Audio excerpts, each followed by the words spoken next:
Hello guys, I am here to show you how to fix keyboard problems like mic problems or just changing language sometimes. We have to just go to the settings,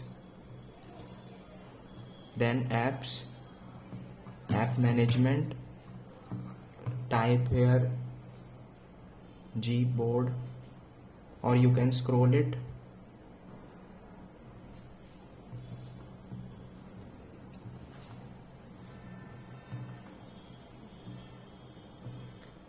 There is option storage usage. We can clear data and clear cache. Just simply clear data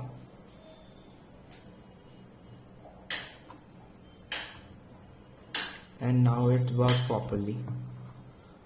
You can use this trick in any other phone. Thank you.